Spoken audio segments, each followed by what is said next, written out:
to Talking Talk Therapy with Ascend Counseling and Wellness. I'm your host, Trevor Thompson. Today, we have our very own Dr. Matt Eschler on. We went over TMS a little bit this week. I showed you guys the chair. I got in it, showed you it wasn't big and scary, and we kind of did a brief overview of what treatments would look like. Matt's going to dive into a little bit more of the science of it because obviously you're the educated one as far as the brain goes. So he's going to talk a little bit about the science of it, how it works, and why it can be a really beneficial treatment for you, especially if you're somebody that's struggling with treatment-resistant depression. Yeah, and I think if you are one of those individuals that struggle with depression, that you've tried medication, you've tried talk therapy, you've tried combinations of both, you've been loyal and listened to your therapists and your doctors, and you've done your homework, and you're still at the end of the day not liking yourself, not liking this life, wishing that you could just check out, there might be some hope here with some new therapies that are on the market. Now, I say new therapies, but I don't know if you know this, but TMS, or Transcranial Magnetic Stimulation, has been around since the early 1800s. Oh, wow. A guy came up with it. He came up with these magnets, and he found that if he put the magnets and he polarized the magnets somehow so that they shot little magnetic pulses into the frontal cortex of a person's brain, they became more coordinated. Now, that's all they were going for back then, but he didn't notice something happened.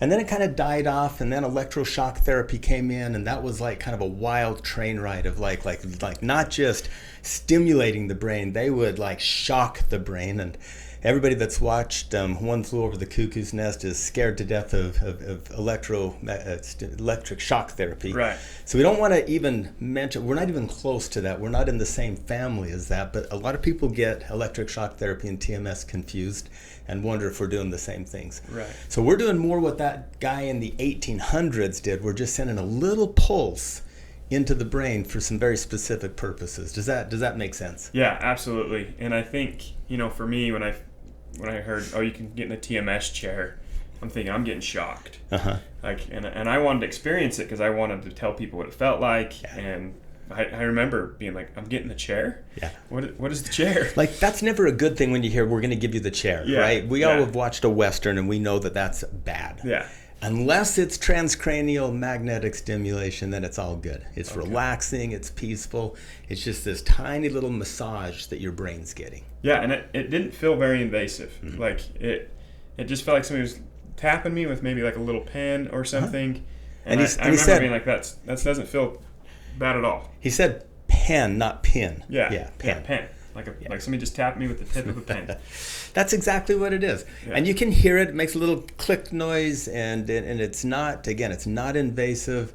There are people that do feel it. Most people state that they don't even feel much more than just like you say, a tap. Yeah. There are some that might get a mild headache, but we've ran probably 35 people through it, and I've talked with other practitioners that have done many more, and it's super rare that happens. I've never had it happen with a client yet.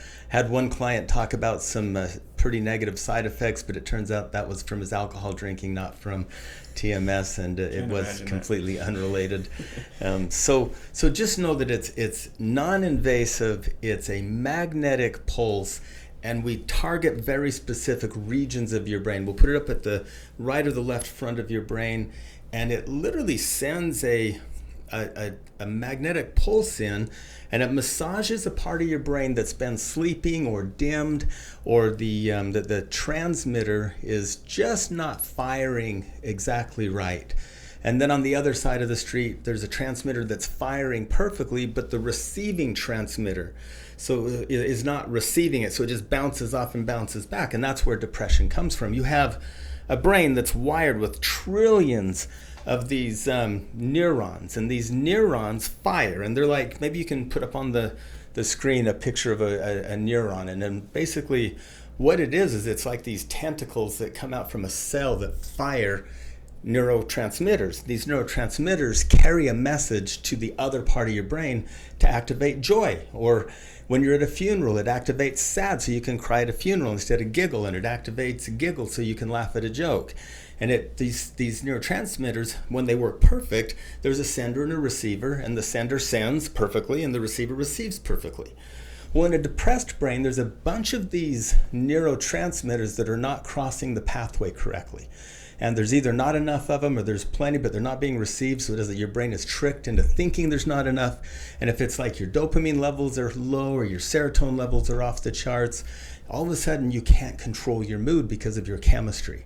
And what this TMS therapy does is it stimulates that, and it's kind of like gets the blood flowing, gets your brain working, gets the neurotransmitters working, and what it stimulates the sending, and then it depolarizes the receiving. So the receiving doesn't just magnetically kick it back to its sender, it accepts it. And when it accepts it, your mood lifts. Right. And it's mandatory. And really, they say every patient will be affected positively. 38% of patients that have been clinically depressed and it's non-responsive to treatment, 38% are positively affected to the point of joy, and it sustains. And then a whole bunch more are positively affected for 3 to 4 months, and then they might need another round, and then they become that group that sustains. That's what the research plays in. So really, there's a lot of science behind it. There's a lot of good science behind it from reputable sources like the Air Force and like the MIT and like the Mayo Clinic. And if you go look up the resources, there's percentages kind of all over the map, but they hover right in that arena of 34% after one round of it are now happy. Everybody's a little happier. 34 to 38% are happy, and it sustains. And then a group that it isn't sustaining, they just need another round and maybe a booster dose every now and again. And just imagine that if that's all it takes to like change your mood. That's amazing. That's incredible, and probably a higher percentage of efficacy compared to antidepressants. So antidepressants are like, if they don't work for you, then they're not going to work. That's kind of one of the rules. Right. Like you can keep trying different families, and you might get a little bump, but some people respond really well to psychotropics in low doses. Other people, they keep going up in dose, and it's frustrating. Right. And then that becomes part of the thing that makes them feel broken, makes them feel like it's hopeless. And it really, this will really help them turn a corner. And if you're on medication, we suggest you stay on the medication and get the treatment, and then work with your medical doctor on weaning off the medication to see where you're at baseline. And then could probably continue to do another round of treatment. Yeah. Once Before you're you off. go back on. Yeah, once you're off medication. Yeah. So I'm somebody from the public. I come in. We talked a little bit about how we have a supervision of a doctor, and he'll do the initial assessment, and then him and Tanya together, our technician, will do what's called a brain mapping. That is one thing that we have here at our St. George location. It's very unique, is we find the frontal cortex with the brain mapping. And Tanya kind of taps all the spots on your head, finds that prefrontal cortex, and then from there, every session, you know right where to put that based off of your brain.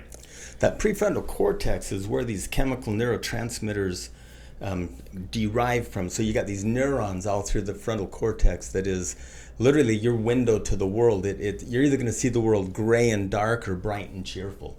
And you know, you've heard the adage, you've got a kid that'll look in a room and there's a pile of horse poop, and one of them sees a pile of horse poop and another one looks around for the pony. You know, and so there's just a difference in looking at the world, and that prefrontal cortex has a lot to do with that. And if we can stimulate the right region and send those magnetic impulses to the right region to massage it and wake it up, we're going to win a major battle. So at what age, as far as a minimum, can you come in and receive treatments? You know, we will work with you on a case by case. A lot of that's going to depend on your level of maturity, your level of understanding. But really, there's not a lot of guidelines on. I want them well into puberty. I want them well into like fully developed brains, so that we're not dealing with just like some roller coastering of entering puberty, you know, where you're going to be moody anyway. So I would say 17, 18 on, but there's some things that we can do with some severely depressed patients that are even younger. Okay. And we can, and the reason I'm cautious is I don't want to. If someone comes in sad because someone close to them passed away, we don't want to medicate them or do TMS on them because they're supposed to be sad. Right. If somebody's going through the roller coaster of the beginning of puberty, we want to let them kind of get leveled out just a little bit and see where they're at. Now, somebody comes in and says, look, this person's been depressed since childhood. They're still depressed and it's getting worse during this. We can do some work with them with our medical doctor. And we've got a medical doctor on staff that understands TMS. We've got a nurse practitioner on staff that understands TMS and depression, and a tech that will help us make those decisions on the age group. That's awesome. And so as far as the length of treatment, what can somebody expect from the first time they get brain mapped in their first assessment? What can they expect for their round of treatment? So most everyone, you included, will state that you receive a positive benefit the very first treatment during the mapping. And then the ensuing treatments, it levels off and then it picks up, then it levels up and picks up for about 36 treatments. Okay. And again, most people are going to need a second round someday in the next, say, year. And I'm super guessing on that because you're all so different. But after that first round, you'll have a baseline of where you're at. You'll go out and live, you'll go out and do your life, you'll come back and check in with your therapist, and if you have a therapist outside of the Ascend system, you'll check in with your therapist there and they'll report back to us. And what we do is we work with you on where your mood is and how sustainable that round of treatment is. But I've never had anyone not report that they get leveled up in their mood every treatment, at least a little bit. Now, I would assume that some of that's placebo, right, because they want to, but I'm telling you, if you get happy because it's placebo, it's okay. That's the cybernetics of change. If I think I'm happy, let me be happy. Don't tell me that it's placebo and that I'm really not. Right.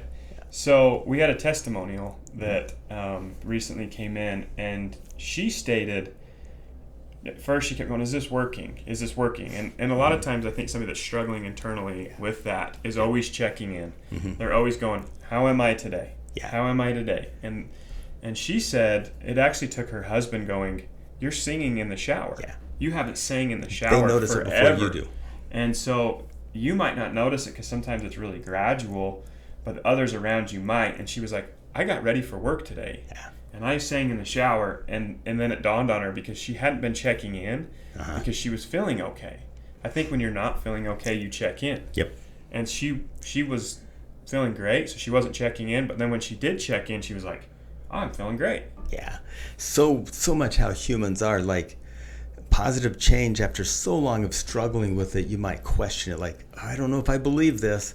Or you might just not even notice it, but the people around you. I've got one client that's spouse told him, you jump right out of bed at the first alarm. You're not hitting the snooze button 8 times. And he goes, literally that's because I don't mind facing the day for the first time in years. And those little subtle things escape so many of us that don't have that clinical depression. But in his world, that was mind-blowing. And he didn't catch it until she pointed it out. And he says, really, I hit snooze 8 times because I don't want to face the world. And now I'm kind of like, I'm going to go shower. I'm ready to go. Wow. That's amazing. If this is a treatment option that interests you, I'll attach a link to show you how to schedule it, how to come in, get a free consult, start your assessment. We will help work with some of the insurance stuff and hopefully get you in a little bit better place.